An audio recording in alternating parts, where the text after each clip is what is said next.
Pakistani team के लिए बुरी खबर कि star allrounder Aamir Jamal injury की वजह से टेस्ट सीरीज से बाहर हो गए हैं बांग्लादेश के खिलाफ। जब उनकी सिलेक्शन हुई थी तो लिखा गया था सब्जेक्ट टू फिटनेस के, उम्मीद की जा रही थी कि शायद वो टाइम पर जो है वो अपना मुकम्मल कर लेंगे रिहैब और फिट हो जाएंगे, लेकिन ऐसा नहीं हो सका है। और रिपोर्ट के मुताबिक आमिर जमाल जो है वो अपनी बैक इंजरी से स्ट्रगल कर रहे थे जो काउंटी क्रिकेट के दरमियान उनको हुई थी और वो टाइमली उस पर रिकवर नहीं कर सके।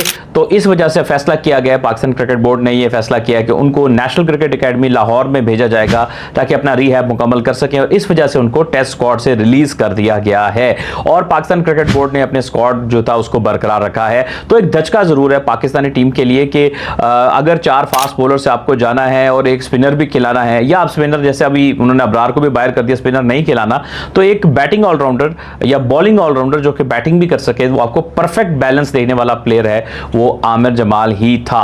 अब सवाल ये पैदा होता है कि आमिर जमाल के जाने से जहां पे पाकिस्तान का जो बैलेंस है वो थोड़ा सा खत्म होगा, खराब होगा। तो हम ये सोच रहे हैं कि दूसरा ऑलराउंडर कौन हो सकता है। रिसेंट पास में तो फहीम अशरफ खेलते रहे हैं। एक और ऑलराउंडर है जिसके साथ कैरियर में बड़ी ज्यादती हुई है, वो क्योंकि बड़े पीआर वाला नहीं है लेकिन टैलेंटेड बड़ा है, परफॉर्मेंस बड़ी है, वो आमिर यामीन है। बड़ा अच्छा स्विंग बॉलर, बेहतरीन इस तरह की कंडीशंस का तो वो चैंपियन बॉलर है मुल्तान से आमिर यामीन, लेकिन वो कभी किसी के नज़रों में नहीं होता, उस पर नजर करम नहीं गिरती। तो भैया परफॉर्म करते रहो, कोई आपको पूछेगा नहीं। आमिर यामीन को तो किसी खाते में लाते नहीं है। तो ऑप्शंस बाज़ाहिर तो ये 2 नजर आ रहे हैं, एक आमिर यामीन और फ़हीम अशरफ। आमिर यामीन पाकिस्तान में नहीं है और मेरी इतलात के मुताबिक वो इंग्लैंड में कोई क्लब लीग या कोई लीग क्रिकेट इस तरह कुछ खेल रहे हैं। तो दूसरा फ़हीम अशरफ के हवाले से भी चेक करना पड़ेगा क्या वो पाकिस्तान में है या पाकिस्तान में नहीं। ऑप्शन बाज़ाहिर ये 2 नज़र आते हैं। वैसे इन ऑप्शन को डिस्कस कर रहा था तो दोस्तों जो आपको एक और प्लेयर के बारे में बताता चलूँ जो कि ऑलराउंडर था और सबसे तगड़ा ऑलराउंडर था पोटेंशली। वो अगर मैं गलत नहीं हूँ तो शायद वो हैदराबाद से उसका ताल्लुक था वो पख्तून।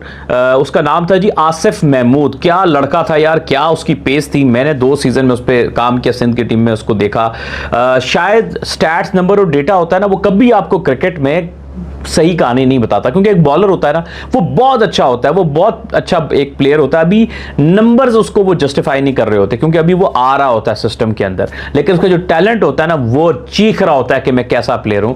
ये ऐसा प्लेयर था आसिफ महमूद, क्योंकि बहुत ही तेज, लंबा कद, तगड़ा, हाई जबरदस्त बिल्ड थी आसिफ महमूद की, और मतलब बेहतरीन पोटेंशियल था एक ऑलराउंडर का कि लोअर ऑर्डर में बैटिंग करता था, हिटिंग भी करता था, और यानी उसके अंदर वो जो सारी इंग्रेडिएंट होते हैं ना एक बेहतरीन प्लेयर वाले वो थे। वो आया, उसने सबको इंप्रेस किया जो कि उस वक्त क्रिकेट में जान रहे थे, जो करीब से क्रिकेट को फॉलो कर रहे थे, और वो साल 2 के अंदर ही निकल गया आगे, वो अमेरिका चला गया। और किसी ने मतलब किसी के कानों के ऊपर से जू ही नहीं रहेंगी कि यार आसिफ महमूद जैसा कैसा बेहतरीन एक ऑलराउंड प्लेयर आपके आगे से निकल गया है। तो टैलेंट ऐसे निकलता है आपके हाथ से। वो बात फिर ये है कि अगर हम बैक टू द टॉपिक हों और आमिर जमाल की बात करें तो आमिर जमाल भी एक ऐसा टैलेंट है जिसको पाकिस्तान क्रिकेट ने बड़ा ज़ाय किया है। ये मेरे शहर इस्लामाबाद से है, और आप यकीन माने कि उस वक्त के चीफ सिलेक्टर मोहम्मद वसीम अगर उसको पहले नॉर्दर्न रीजन की टीम में सेलेक्ट ना करते तो वो शायद अभी क्लब क्रिकेट ही खेल रहा होता। बड़ी क्लब क्रिकेट खेली है उसने, इस्लामाबाद का प्लेयर है बेसिकली, मियाँ वाली से है, लेकिन सारी क्रिकेट और उसकी एजुकेशन सारी इस्लामाबाद से, तो क्रिकेट का करियर सारा इस्लामाबाद का है। और उन्होंने यहाँ से चांस दिया, फिर उन्होंने उसको सिलेक्ट किया, और फिर उसने कायद आज़म ट्रॉफी में बहुत अच्छी बॉलिंग की, 2-3 सीजन तो वो ऊपर आ गया, वरना तो वो भी बहुत सारे ऐसे अच्छे आमिर जमाल अभी भी आपकी डोमेस्टिक क्रिकेट में नीचे की क्रिकेट में रोल रहे हैं और नीचे ही रह जाता। और भी ऑलराउंडर पोटेंशियल है। हम जब कभी जाके देखते हैं ना क्लब क्रिकेट में, डिस्ट्रिक्ट क्रिकेट में, नीचे की टीमों में ऐसा प्लेयर टैलेंट वहां मौजूद होता है, लेकिन चूंकि उन प्लेयरों में अक्सर इतनी अवेयरनेस नहीं होती, उनको बताने वाला नहीं होता कि आपने अपने क्रिकेट को ऊपर कैसे लेके जाना है, क्योंकि सिस्टम नहीं है। बाहर क्या होता है कि अच्छे सिस्टम होते हैं, बेहतरीन सिस्टम होते हैं, तो वो प्लेयर का जो टैलेंट होता है ना उसको मैक्सिमाइज करके ऊपर ले आते हैं। हमारे यहाँ चूंकि वो सिस्टम नहीं होता तो जो अच्छा प्लेयर होता है, स्किल भी होता है, टैलेंट भी होता है, लेकिन उसको ये नहीं पता होता मुझे इसको ऊपर कैसे अपने आप को लेके आना है। वो नीचे का नीचे निकल जाता है, या उसको परफॉर्म भी कहीं कर रहा होता है तो उसको कोई पिक नहीं करता, तो नीचे ही जाया हो जाता है। कितने प्लेयर जाया हो गए, बैट्समैन, बॉलर, स्पिनर। यार ऐसा टैलेंट आप अक्सर देखते नहीं है कि बाबर आजम बैटिंग कर रहा था, कोई और प्लेयर बैटिंग कर रहा था, अननोन सा बॉलर आता है और आके वो परेशान करके निकल जाता है। ये यही सिस्टम के अंदर बैठे हुए बॉलर्स होते हैं, ये सिस्टम के अंदर बैठे हुए प्लेयर्स होते हैं जो कि बहुत टैलेंटेड होते हैं, लेकिन सिस्टम उनको पिक करने को तैयार नहीं होता। यार 24-25 करोड़ आबादी है पाकिस्तान की, आप कैसे अज्यूम कर सकते हैं टैलेंट नहीं होगा। टैलेंट इतना है कि सिर्फ आप क्लब क्रिकेट में घूमे शहरों की, पाकिस्तान के 5 से 6 बड़े शहर हैं, अभी गिनवा रहा हूं, इस्लामाबाद, पिंडी, लाहौर, कराची, पेशावर के कुछ शहर आगे पीछे, जो पेशावर के दीर, अपर दीर वगैरह, ये सारा केपी तो बहुत टैलेंट है आजकल ना। फिर आप ये जो हमारे ऐसे रीजन जहाँ से प्लेयर अब और भी आ रहे हैं, आप साउथ पंजाब में चले जाएं, लोधरा, मुल्तान से लेके डीजी खान तक, फिर आप चले जाएं, आप मियाँ वाली वाली बेल्ट में आप चले जाएं, फिर ये पहाड़ी इलाके में आप मरी, कोटली, सतियाँ, कश्मीर में चले जाएं, फिर आप वहाँ से चले जाएं बलोचिस्तान, कोयटा में, आप ये जो कोयटा उसके आसपास के शहर है, पशीन वगैरह, जो पख्तून बेल्ट है, वहाँ बहुत अब क्रिकेट होती है, बहुत क्रिकेट चल रही है।